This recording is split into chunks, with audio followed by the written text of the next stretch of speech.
Good evening and welcome to CYC News for the 27th of March 2016 and the 18th of Baramat 17:32 AM. I'm Susie Michael. In today's headlines, Good Friday celebrations around the world. We take a peek into Sydney's unforgettable Easter story. Obama on terror attacks. We stand in solidarity with Belgium, he says. Why Bernie Sanders skipped a pro-Israel conference.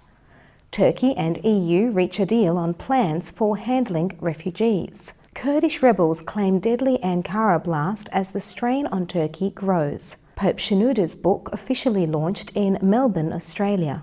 And FIFA, the world governing body, seeks millions from former officials.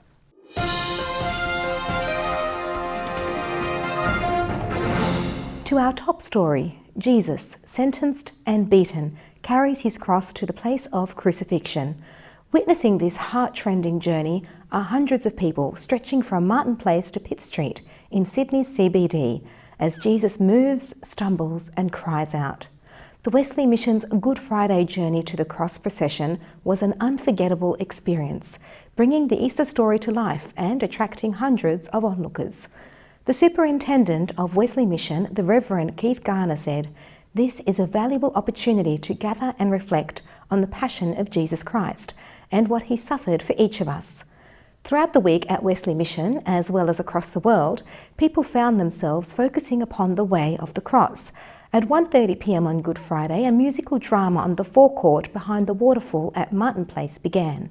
The Good Friday journey continued through to Pitt Street and concluded with Jesus stumbling and beaten, carrying the cross along Pitt Street into the Wesley Centre.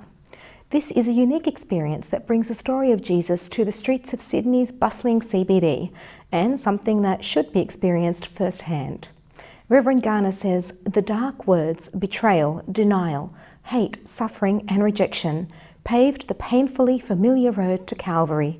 Yet it is the person of Jesus we meet, raw courage in all its fullness, and enduring strength and hope that transcends human boundaries." Likewise, Catholic churches held services in solemn commemoration for this day. Good Friday is also a legal holiday around much of the world to allow everyone the opportunity to experience the Passion of Christ. And now to the Brussels terror attack that has sparked horror and anger across the world. President Obama declared that the US will do whatever it can to help Belgium bring to justice those responsible for Tuesday's terror attacks. Obama urged international unity in the fight against terror after the attacks left at least 31 people dead and 270 injured. "We will do whatever is necessary to support our friend and ally Belgium in bringing to justice those who are responsible," Obama said. His remarks came while he was in Cuba, where he was making an address to the Cuban people after his administration ended decades of estrangement between the two countries. Over to Washington for the presidential election campaign, where Bernie Sanders, like the four other remaining presidential candidates, spoke of his views on Israel on Monday night. But unlike his competitors who flocked to Washington to lay out their positions to the American Israel Public Affairs Committee, Sanders declined to address the pro-Israel lobby in person. Instead, he stuck to the campaign trail in the western US and gave a foreign policy speech that took stances likely to grate on the ears of Israel advocates, as well as to please them. According to CNN, Sanders is the only Jewish candidate and one whose views were shaped in part by his time living on an Israeli kibbutz. He hints that he sees little benefit in appearing at a forum that features few of his progressive voters and might not be receptive to his positions on Israel. Sanders' advisors told CNN's Jeff Zeleny that they made a decision that he would do better staying on the trial, rallying voters ahead of Tuesday's contests. Sanders has not often spoken of his heritage, his time in Israel, or his current views on the country.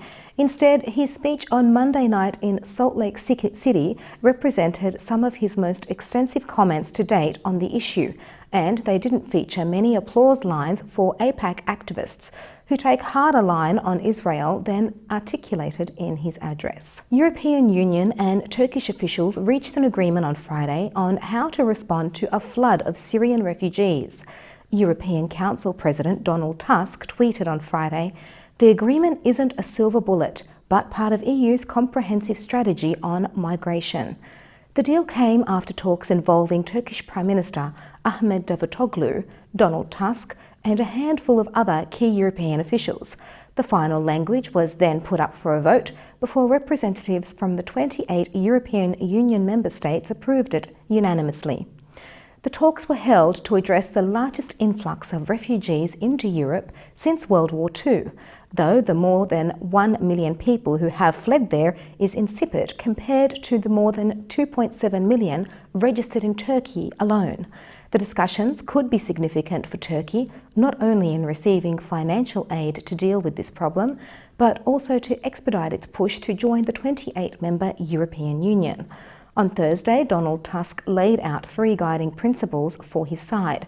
Any agreement must be acceptable to all EU members, it must comply with international and EU law, and it must be part of a comprehensive strategy. Davutoglu told reporters in Brussels just prior to Friday's talks that he hoped to achieve their goals to help all the refugees, as well as to deepen Turkish-EU relations.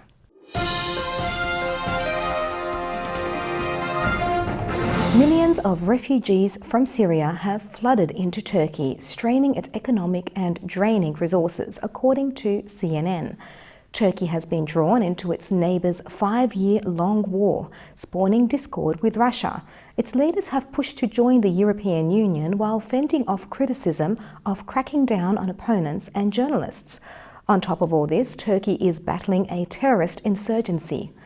In the latest violence, a Kurdish rebel group on Thursday claimed responsibility for a car bomb attack that killed at least 31 people earlier this week in the capital. The Kurdistan Freedom Falcons, or TAK, said on its website that militants struck Sunday in the heart of the fascist Turkey Republic. TAK said that their comrade Seher Kaylag Demir was the female suicide bomber behind the Ankara attack. Turkey's Interior Ministry also identified Demir as the bomber, saying she's believed to have trained with Syria-based Kurdish rebels known as the YPG. Turkey's NATO allies haven't labelled the YPG as a terrorist group. The US-led coalition supports this Turkish group and considers it a reliable and effective ally in the fight against ISIS in Syria, much to the disappointment of Turkish President Recep Tayyip Erdogan. In Melbourne, Australia, a new book for His Holiness Pope Shenouda III has been launched in a celebration at St. Vladimir. The launch was in cooperation with the Australian St. Athanasius Publishing Centre. The book is about the life of repentance and purity. The launch was held in the presence of His Grace Bishop Suriel, Bishop of the Diocese of Melbourne, Reverend Dr. John Pierre, Dean of St. Vladimir College, Father Athanasius Farag, Parish Priest of St. Anthony and St. Mina Church in Rosaford, New Jersey, and many other attendants. The launch celebrated the much-anticipated book and will be soon available to purchase through all local churches in Australia.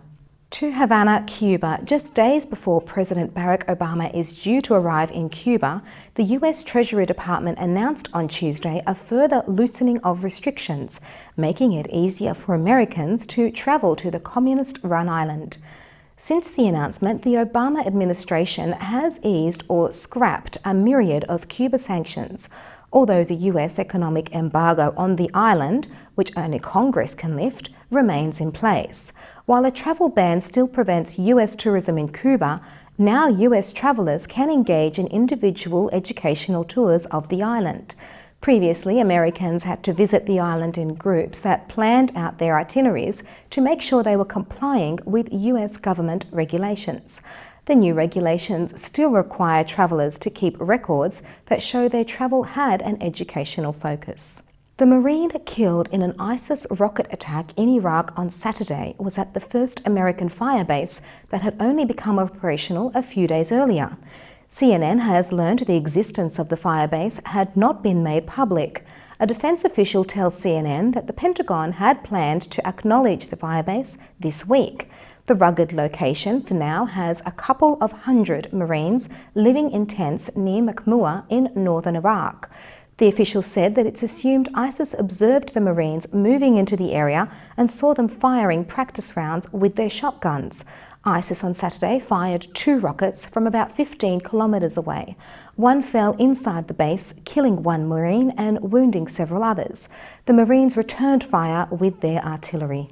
To sport, FIFA is seeking millions of dollars in damages from former officials. It says they were corrupt and tarnished its reputation. Soccer's world governing body has filed papers in a New York court claiming the $190 million forfeited in assets by the 41 executives prosecuted in the US in the past year should be used to compensate its victims. In other words, FIFA itself. Numerous officials have been accused over allegations of racketeering and money laundering. FIFA's legal action sees the organisation trying to wrestle back credibly and authority under its new president, Gianni Infantino. The document filed on Wednesday argues bribery was extensive among FIFA's former top brass and that many of them sold their World Cup votes on multiple occasions.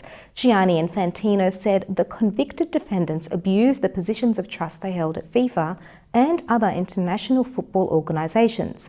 They caused serious and lasting damage to FIFA, its member associations and their football community. He continued, the monies they pocketed belonged to global football and were meant for the development and promotion of the game. FIFA, as the world governing body of football, wants that money back, and we are determined to get it no matter how long it takes. Former FIFA officials Jack Warner, Chuck Blazer and Jeffrey Webb are among those being sued. The organisation is seeking $4.4 million from Warner, $5.3 million from Blazer and $2 million from Webb, who pleaded not guilty to federal racketeering and bribery charges in July last year. And that's all for CYC News. A reminder you can watch this news bulletin again throughout the week on YouTube. I'm Susie Michael from the CYC studios in Sydney, Australia. Good night.